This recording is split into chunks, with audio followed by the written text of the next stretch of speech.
I walked into the kitchen of my parents' house, the usual noise of the television in the background, but my heart stopped the moment I saw it.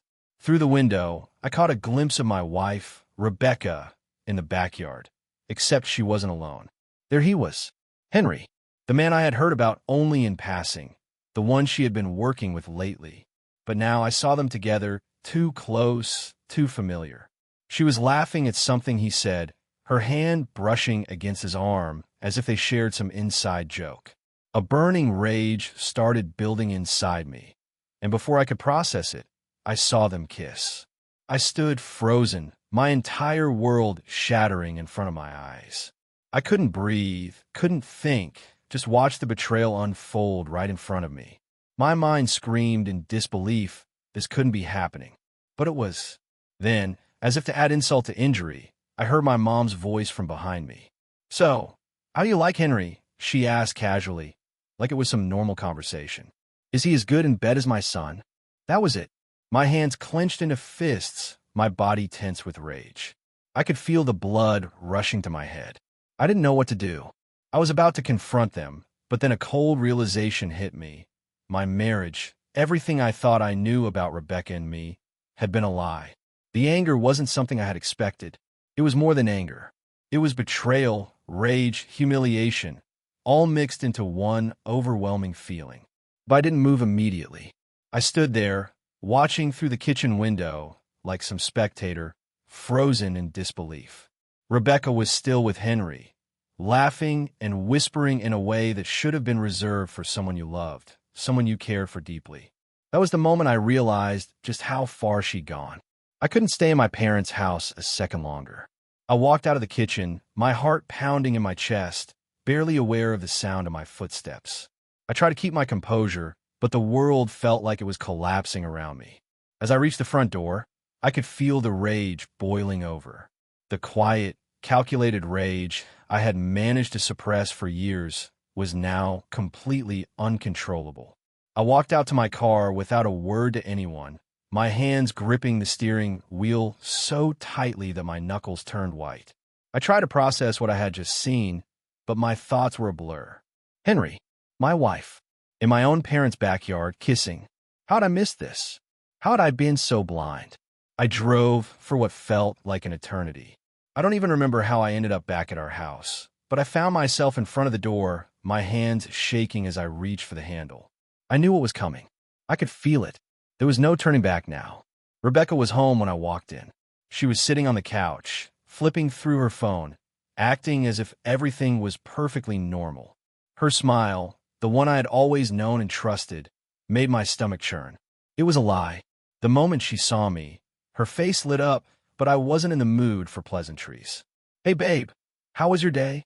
she asked, as if nothing had happened. But I couldn't even respond. My throat was tight, my emotions were overwhelming, and I just couldn't stand there pretending. I closed the door behind me with a force I didn't mean to, the sound loud enough to make her flinch. She looked up, her eyes narrowing as she took in my expression. She knew something was wrong. "What's going on?" she asked cautiously. "Don't play dumb," I snapped. My voice was hoarse, the anger seeping into my words despite my best efforts to control it. "I saw you. With him. In the backyard." Her eyes widened for a split second, and then she quickly recovered, her smile returning, though it seemed forced now. "What are you talking about?" I felt my pulse quicken as I stepped closer to her. "Don't lie to me, Rebecca. I saw everything. I saw you with Henry, laughing, kissing. What the hell is going on?" Rebecca blinked a few times, her face twisting into something that was half disbelief, half mockery. "You saw us. So what? It's not like what we did is any of your business," she said, her voice becoming colder, more defensive. I couldn't believe what I was hearing. The nerve. The audacity. "What? You just going to brush it off like it's nothing?" I could barely get the words out through the growing knot in my throat. "How long has this been going on, Rebecca? Was I just some fool to you?" Rebecca stood up, slowly, as if she were measuring her words. "I don't know what you're making such a big deal about. You've been distant for months now, and I needed something. Henry was there for me when you weren't. I didn't mean for it to happen like this, but it did." Her voice was eerily calm now, as if this entire conversation wasn't the most important one we'd ever had. I was suffocating, my chest tight, every word she said only fueling the fire inside me. You're serious right now? You think it's just about you and Henry? What about us, Rebecca? What about our marriage? She shrugged. What's the point in all of this? It's not like you care anymore. You've been so caught up with work, with your own life, that you've completely neglected me. I tried to talk to you, but you never listened. So, I found someone who would. The sting of her words hit harder than any slap. I was so close to losing it. The woman I had loved, the woman I had married, was standing right in front of me, dismissing me and everything we had built together. But something else took over. My voice grew lower, colder. So you thought it was okay to just sleep with him behind my back? To kiss him like that? To lie to me, for God knows how long. Rebecca's eyes flashed with something. Annoyance, maybe even disdain, as she folded her arms. What do you want me to say, huh? That I'm sorry? Because I'm not. You haven't been there for me, and I needed someone to fill that void. It was easy, and it was simple. I don't owe you anything. I felt the blood rush to my face. The complete lack of remorse, the blatant disrespect. It was like a slap across my face. But I wasn't done. I'm done. I'm done with this marriage. I can't do this anymore, Rebecca. You've completely destroyed everything. Her eyes softened, just for a moment, and she took a step toward me. No, don't say that. We can work this out. I can fix it, I can. No, you've made your choice. I'm done. I turned away, my voice cracking slightly, the anger still consuming me, but now mixed with something far more painful. I had loved her, trusted her, and she had destroyed that trust, crushed it beneath her selfishness. I walked out of the room, feeling the weight of her eyes on my back, the air thick with tension. But there was no turning back now. I slammed the door behind me, leaving Rebecca in the living room, probably still trying to figure out what had just hit her. But none of it mattered anymore. The moment she'd stepped into my parents' backyard with Henry, everything had changed. The life I thought I knew, the marriage I had fought for, the trust I'd placed in her, everything had been a lie. I didn't know where to go or what to do. I couldn't just stand there, paralyzed in my own home, so I walked. I didn't know why I chose the park. Maybe it was the quiet, the stillness of it all. I could hear the sound of my shoes crunching on the gravel as I walked aimlessly along the path. My hands were clenched in a fist at my sides, my chest tight with emotions I couldn't name. But there was one thing I knew for sure. I was beyond angry. I was broken. Every time I closed my eyes, I saw Rebecca and Henry together. Her hands on him, the way she laughed, the look in her eyes. She had been so comfortable, so carefree. And I had been the fool, blind to what was happening right under my nose. My mind kept going over the same conversation. Her words echoed in my mind, cutting deeper with every replay. What do you want me to say, huh? That I'm sorry? Because I'm not. Her words, they dug at me like a knife.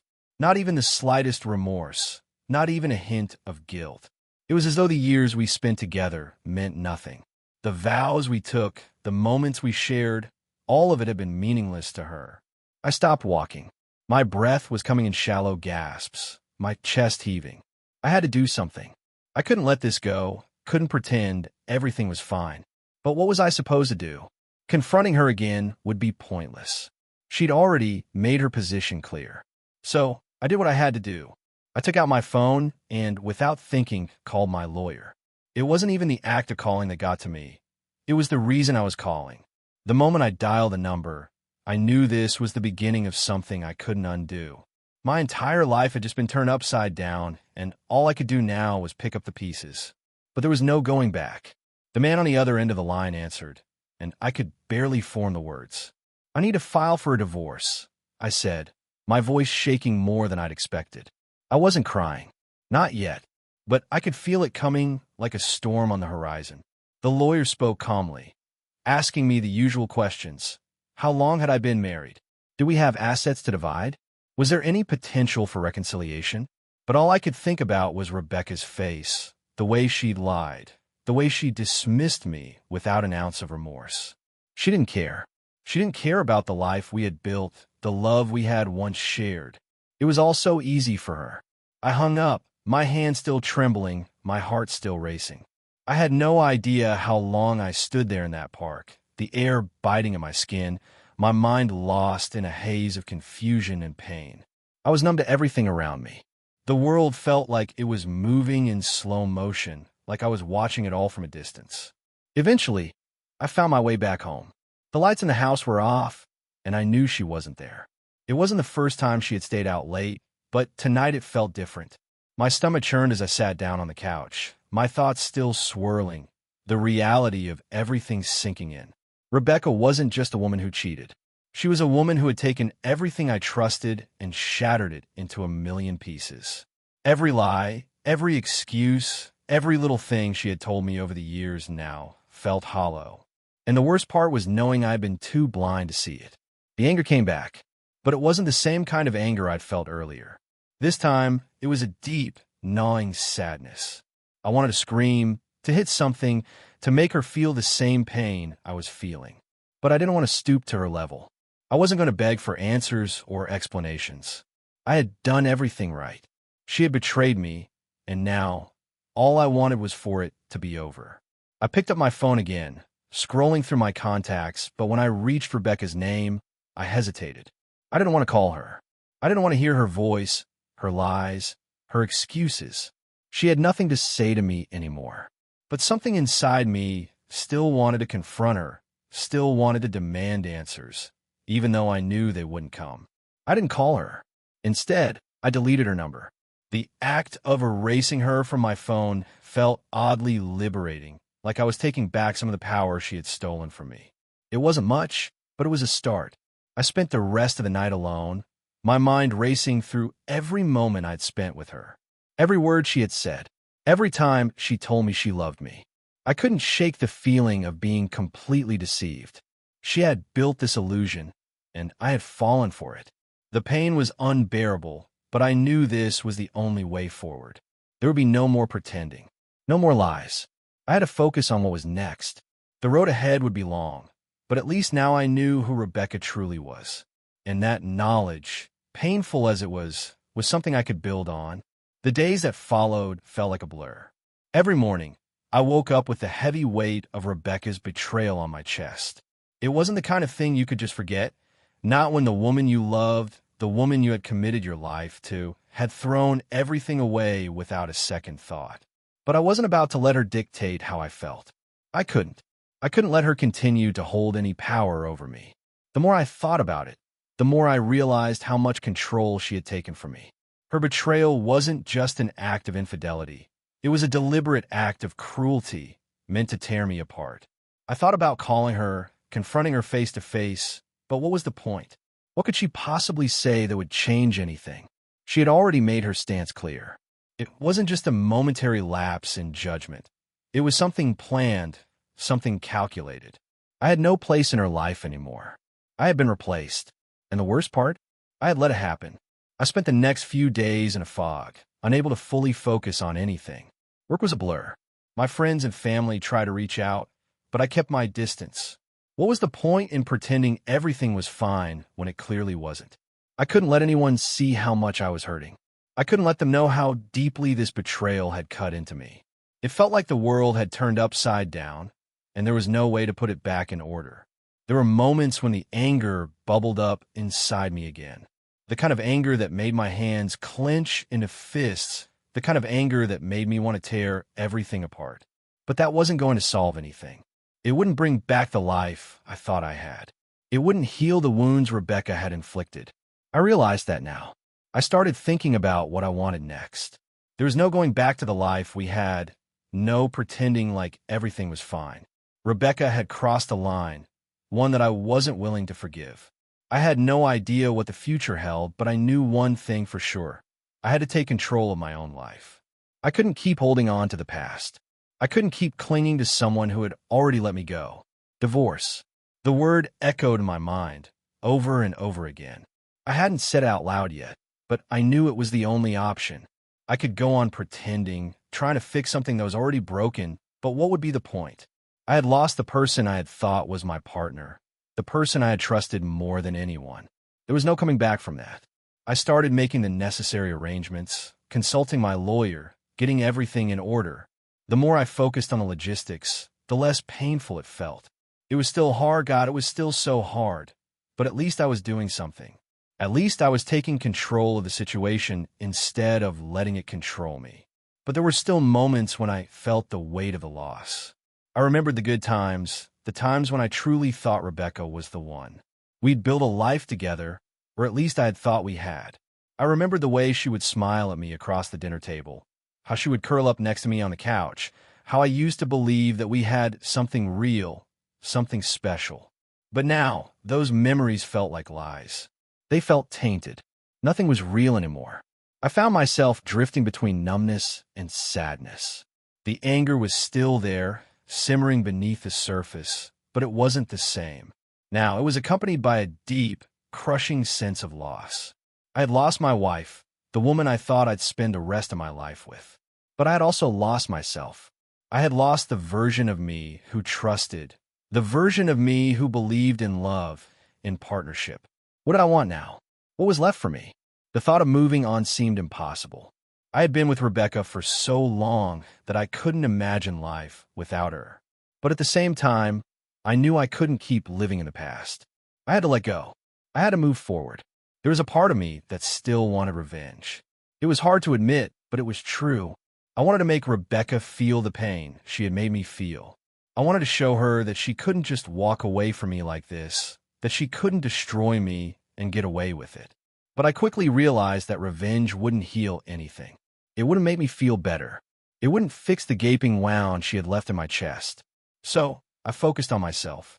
I started going to the gym more often, getting out of the house, trying to get back to who I was before all of this. It wasn't easy. Every part of me wanted to curl up and shut the world out, but I knew I couldn't do that. I had to rebuild myself. It was a long process, one that took time, but little by little, I started to feel more like myself again. I started to take control of my life again. But there's always that lingering feeling, that voice in the back of my head, reminding me of what I had lost. Rebecca had destroyed everything we had, and now I had to pick up the pieces. The worst part was that I had no idea how to move forward. What did life look like after betrayal? After everything had fallen apart? All I knew for sure was that I couldn't keep living in the past. I couldn't keep holding on to someone who had already let me go. I had to take the first step, and I had to do it alone.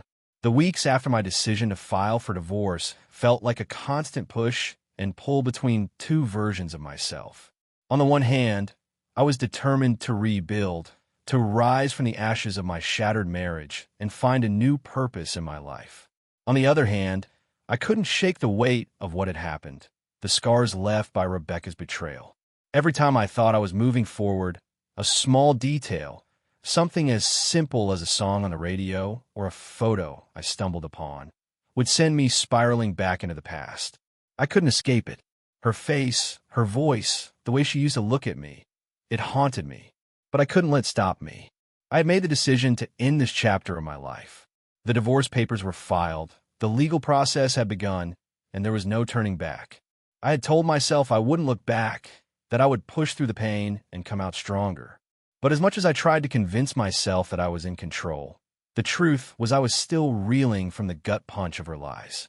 Every day felt like an emotional minefield. I threw myself into work. I buried myself in tasks, in meetings, in emails, in anything that would keep my mind distracted. But there were moments when the weight of everything would come crashing down. Moments when I would catch myself thinking about her, wondering where she was, who she was with. But there was no use. Rebecca had made her choice, and it didn't involve me. The anger was there, lurking beneath the surface. It wasn't the same kind of raw fury I had felt that first night, the night I discovered the affair.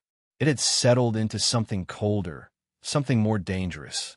A part of me still wanted revenge. I wanted to make her feel the same pain I had felt. I wanted her to realize that she couldn't just walk away from me, from us, without consequences. But I knew better than to let that rage consume me. I had always been a man of action, and I needed to channel that energy into something productive. Revenge would only feed the fire and ultimately keep me tied to her in a way I didn't want. I wasn't going to give her that power. So, I started making changes in my life. I began working out more, focusing on my health and fitness. The gym became my escape, a place where I could clear my mind and push my body to its limits. I had spent so much of my marriage neglecting myself, putting Rebecca's needs, her desires, her comfort above mine, that I had lost sight of who I was. But no more. Every rep, every set, every drop of sweat was a small victory, a small reclaiming of the man I had once been before all of this. But even as I became stronger physically, the emotional scars lingered. I still had flashbacks to the nights we spent together, the quiet conversations, the way she would kiss me like I was the only one in her world. It felt like a cruel joke now, a lie that had been so carefully constructed that I couldn't see the cracks until they had already shattered everything. And then there were the nights when I would lie awake, staring at the ceiling, questioning everything. What went wrong? How had it all fallen apart so quickly? Was I blind to her needs, her desires? Had I failed her as a husband, as a partner? I try not to dwell on the questions too much. I couldn't change the past. I had to focus on the present, on what was within my control. And right now, what was within my control was my own healing. I could decide how I wanted to move forward. I didn't need her approval, her validation, or her forgiveness. I was the one who had been wronged, and I had the power to rebuild my life on my own terms. But just when I thought I was making progress, just when I thought I had started to regain my footing, something happened. It was a typical evening, cold, silent. I had just finished a workout, and I was sprawled out on the couch, scrolling through my phone when I saw it. A message from Rebecca. The words were simple, but they hit me like a freight train. I'm sorry. The message came out of nowhere. I hadn't heard from her in weeks, not since the day we'd signed the divorce papers. And yet, here she was reaching out. My first instinct was to ignore it, to keep moving forward without ever looking back. But curiosity got the better of me, and I opened the message. I'm sorry for everything. I don't know what came over me. I made a mistake. Please, let's talk. It was the kind of message that left me reeling. She was sorry?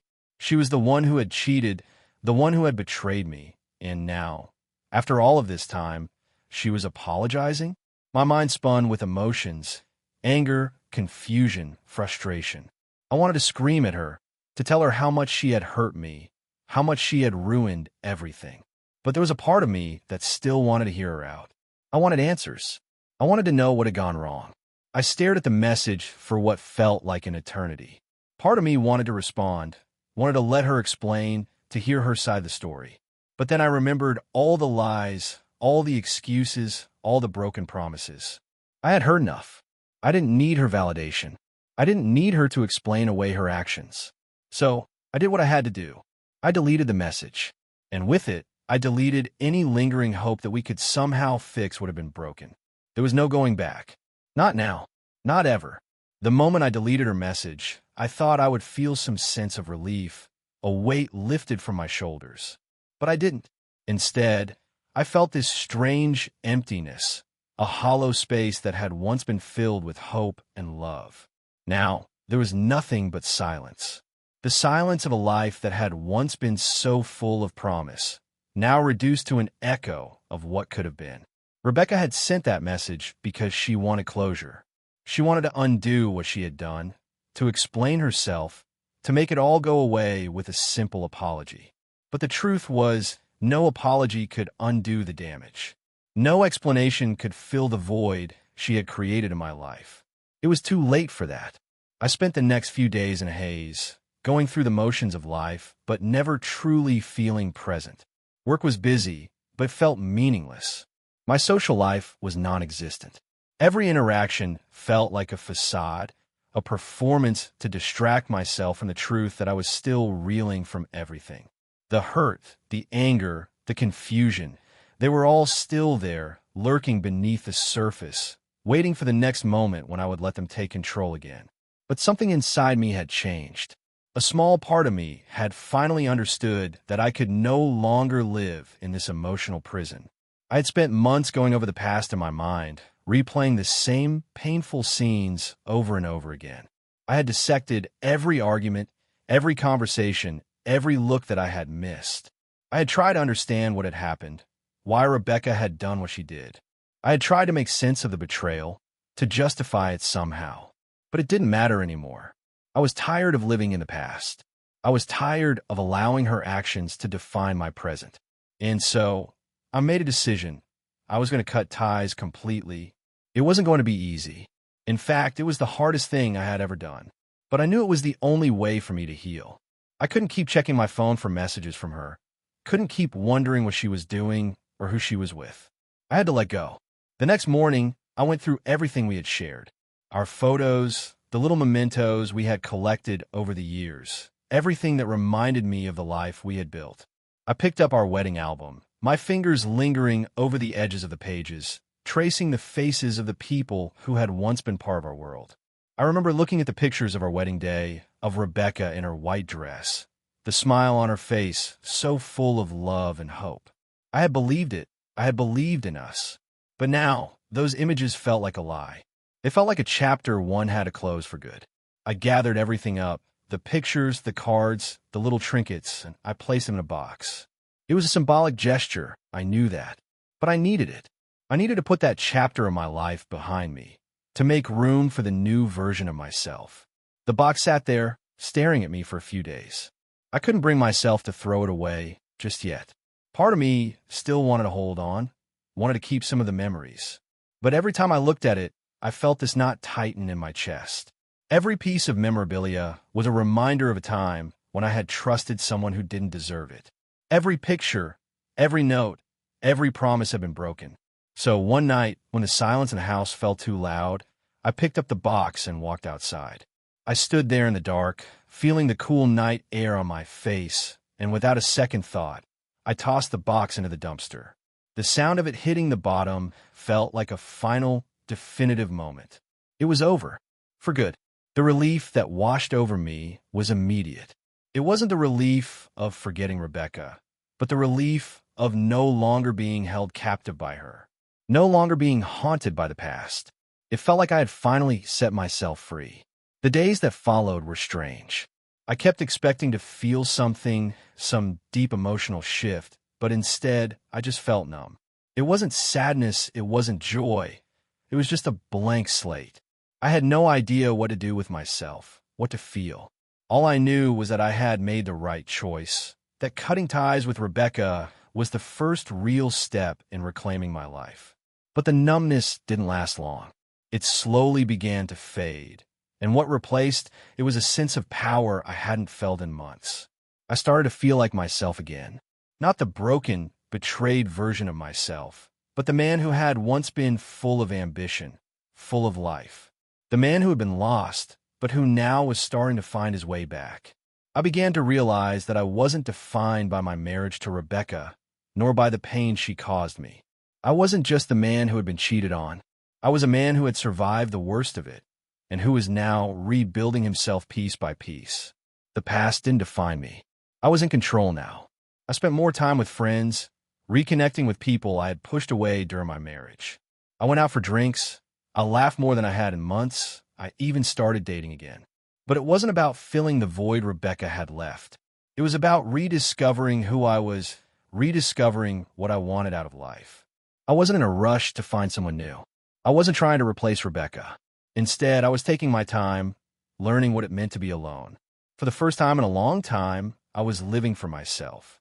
I was focusing on what made me happy, what made me whole, and I wasn't going to let anyone, especially Rebecca, take that away from me. The hardest part of it all wasn't the divorce. It wasn't the betrayal. The hardest part was realizing that I had been so blind for so long, that I had invested so much of myself into someone who didn't care about me. But that wasn't my fault. I had loved with everything I had, and that wasn't a weakness. That was my strength. As time passed, the anger faded, the pain dulled, and I began to embrace the future again.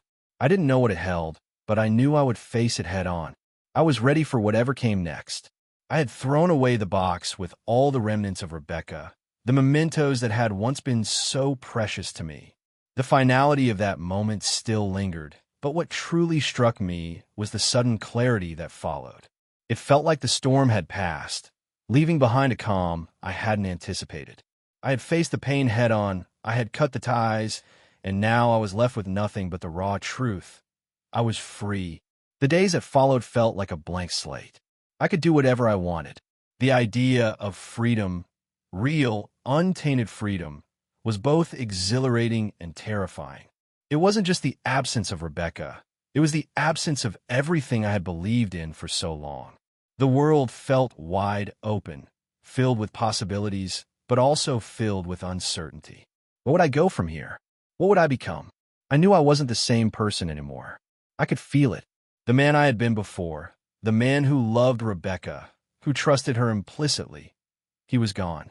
But the man I was becoming, the man who could stand tall after all of this, was something stronger, something unbroken. As the weeks passed, I noticed how much lighter I felt. The anger, the bitterness, the sorrow, it didn't define me anymore. The dark thoughts that had consumed my mind every night, the what-ifs, the memories that used to drag me down, they all started to fade into the background. It wasn't that I forgot. I could never forget what happened, but I no longer allowed it to have a hold on me. I started to focus on myself. I started eating healthier, pushing myself harder at the gym, rediscovering hobbies I had abandoned. I even took up yoga. The stretching, the mindfulness, the focus on breathing. It was all a reminder that I could control my own energy, my own emotions. I could center myself, regardless of the chaos that had once been my life. But it wasn't just about the physical changes. It was about the emotional healing. Every time I thought about what Rebecca had done, the anger had lessened. It was still there, lurking in the back of my mind, but it no longer consumed me. What I had come to realize was that her betrayal was a reflection of her, not of me. It was about her choices, her actions, not mine. I had nothing to feel guilty for. I found a strange sense of peace in that.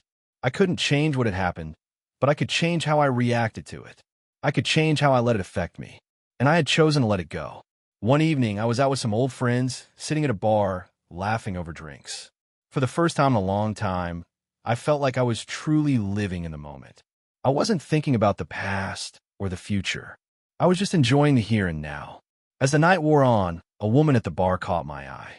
She was attractive, with a smile that seemed to light up the room. We exchanged a few casual glances, and after a while, she came over to my table. We talked about nothing important, small talk, but something in the way she looked at me made me realize that I wasn't just talking to a woman. I was talking to someone who was interested in me, someone who saw me as a person, not as a man defined by his past. It was a strange feeling, that spark of interest. After all I had been through, after all the hurt, I had forgotten what it felt like to be desired, to be seen for who I was in that moment, and not for who I had been or what had happened to me. It was liberating. It was exhilarating. It was the first real glimpse of my new life, a life where I was the one who chose who I spent time with, who I allowed to get close to me. No one else defined me anymore. We talked for hours. There was no pressure, no expectation. I wasn't trying to replace Rebecca, wasn't looking for some kind of validation. I was just enjoying the company of someone who, for the first time in months, saw me as someone worth getting to know. It felt good, better than I expected. When a night came to an end, we exchanged numbers, and as I walked out of the bar, I realized that something had shifted. For the first time since all of this started, I was thinking about the future, not the past. The future was full of possibilities. It was full of new beginnings, new people, and new experiences. I hadn't expected to feel this way so soon, but I realized that I had been ready all along. I had been ready to let go of Rebecca, to let go of the pain, to let go of the person I had been. I had been ready to move forward. And now it was happening. Slowly, piece by piece, I was becoming the person I had always wanted to be. In the weeks that followed, I continued to grow. I continued to focus on myself, on building my own happiness without relying on anyone else to define it for me. I made new friends, I took on new challenges, and slowly, I began dating again. Not with the intention of replacing Rebecca, but with the understanding that I deserved someone who would truly appreciate me for who I was, someone who wouldn't betray my trust. I couldn't say that I was over Rebecca, not completely. There would always be some part of me that remembered the woman I had married, the life I had thought we would have. But I no longer mourned the loss. I no longer spent sleepless nights wondering what went wrong or what could have been. I had learned the most important lesson in all of this. I was enough. And I didn't need anyone else to validate that. And as I sat there, reflecting on everything I had been through, I realized something else. I didn't need revenge. I didn't need to prove anything to Rebecca. The best form of revenge was living well, moving forward, and finding happiness again. I had won, not in the way I had once imagined, but in a way that mattered more. I had reclaimed my life, and that was the sweetest victory of all. It was the first morning in a long time that I woke up with a sense of peace.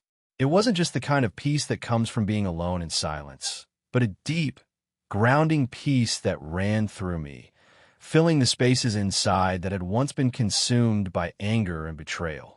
For the first time since Rebecca's affair, I felt like I was truly living. Not just surviving, not just coping with the past, but living in a way that felt authentic, real.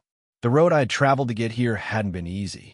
I had felt the weight of her betrayal in every corner of my life.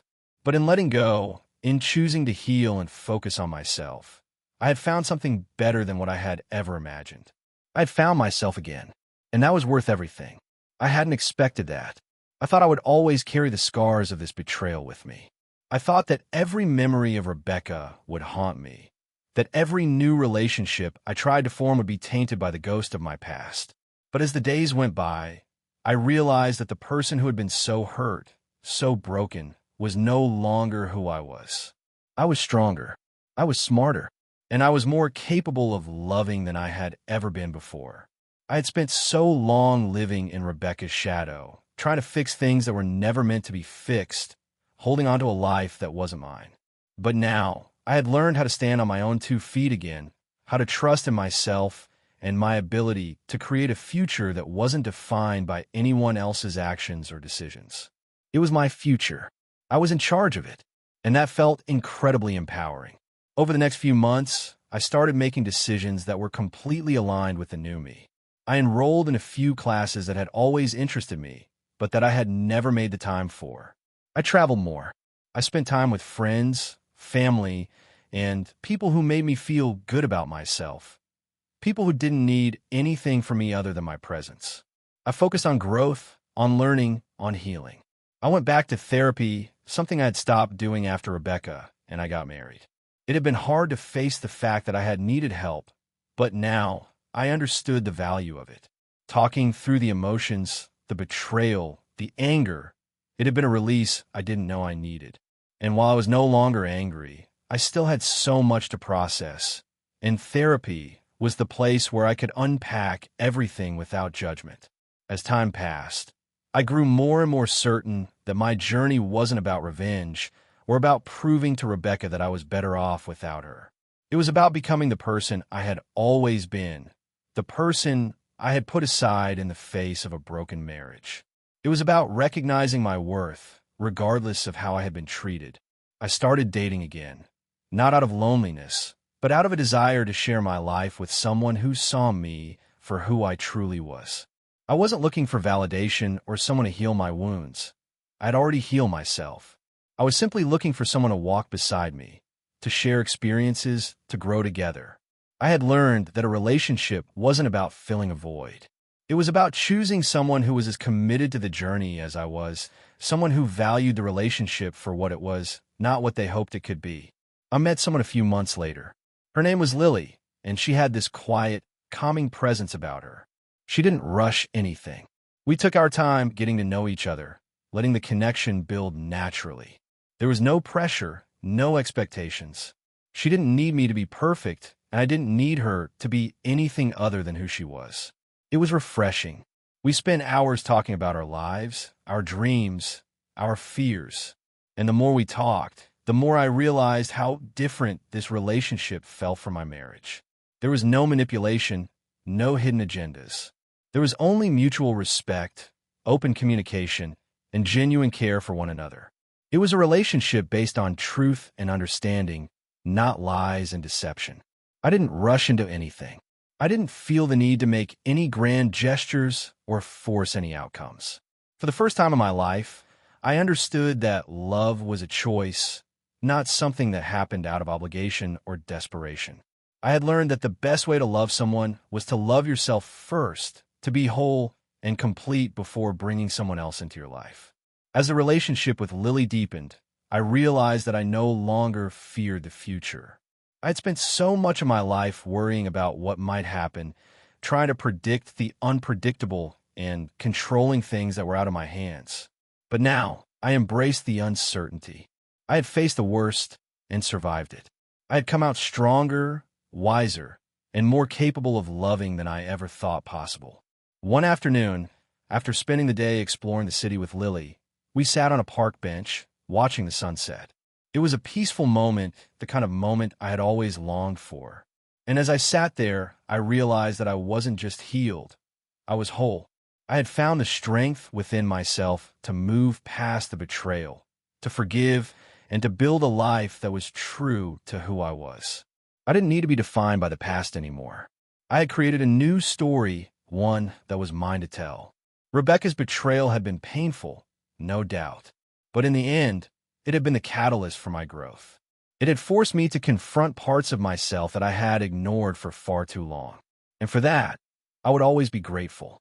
But now, I was ready for the next chapter. It wasn't about revenge. It wasn't about making Rebecca regret what she had done. It was about embracing my own happiness, my own peace, and my own future. The road had been long, but I had walked it step by step until I had found my way back to myself. And now, the future was mine to create.